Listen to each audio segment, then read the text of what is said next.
వివక్షతకు వ్యతిరేకంగానూ సమానత్వం కోసం పోరాడిన మహనీయుడు జగ్జీవన్ రామ్ అని మంత్రి పయ్యవుల కేశవ్ అన్నారు.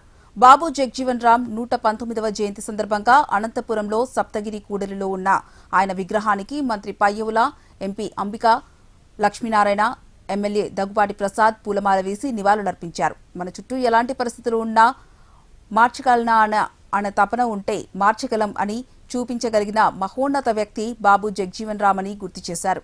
వెనుకబడిన ప్రాంతాల నుంచి వచ్చిన ఆనాటి కాలంలోనే అనేక అంశాలను ఎదుర్కొని ఉన్నత స్థానాలకు ఎదిగిన వ్యక్తి అని కొనియాడారు. ఆ రోజు ఉన్నటువంటి పరిస్థితుల్లో వివక్షకు వ్యతిరేకంగా పోరాటం చేయడం, సమానత్వం కోసం పోరాటం చేయడం, తదనంతరం జాతీయోద్యమంలో పాల్గొనడం, ఫ్రీడమ్ స్ట్రగుల్లో ఆయన పార్టిసిపేట్ చేయడం, ఆ తర్వాత ఇండియన్ నేషనల్ కాంగ్రెస్ లో చేరడం, మధ్యలో బనారస్ హిందూ యూనివర్సిటీలో చదవడం. అంటే ఒక్కసారి మనం 100 సంవత్సరాలు వెనక్కు వెళ్లి చూస్తే ఆ రోజు పరిస్థితుల్లో ఇన్ని సాధించగలిగాడు. ఆ అట్టడుగు ప్రాంతంలో నుంచి వచ్చి అందులో వెనుకబడినటువంటి ప్రాంతంలో నుంచి వచ్చినటువంటి వ్యక్తి అనంటే ఎంతటి పట్టుదల ఉంటే మనిషి అంత ఉన్నత స్థానానికి ఎదిగాడు అనేటువంటిది మనం అర్థం చేసుకోవాలి.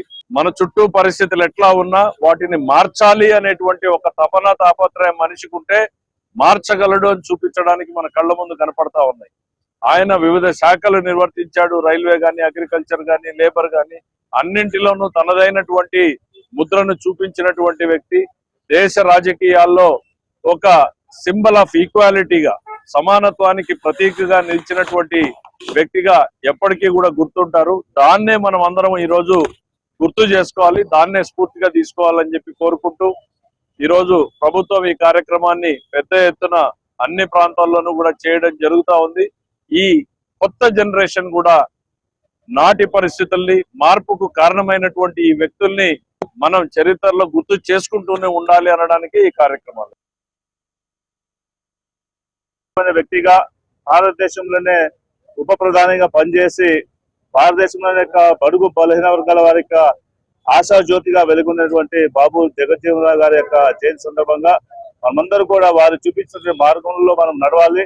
ఎందుకంటే ప్రముఖ స్వాతంత్ర సమరయోధులే కాకుండా అనేకమైనటువంటి కేంద్ర మంత్రిత్వ శాఖల్లో పనిచేసి అతి పెద్ద స్థాయిలో పనిచేసి దళితులకు ఒక ముఖ్య నాయకుడిగా ఎదగడమే కాదు, ఈ భారతదేశంలో ప్రతి ఒక్కరు కూడా ఒక తలమానికంగా ఉన్నటువంటి నాయకుడిగా తయారయ్యి ఈ భారతదేశం ఉన్నటువంటి అత్యంత మారుమూల ప్రాంతం బీహార్ లో జన్మించినటువంటి వ్యక్తిగా ఉన్నత ప్రమాణాలతోటి జీవన విధానం కొనసాగిస్తూ అందరికీ కూడా ఆశాజ్యోతిగా ఉన్నటువంటి వారి యొక్క జయంతిని ఘనంగా నివాళులు అర్పించుకున్నటువంటి సందర్భంలో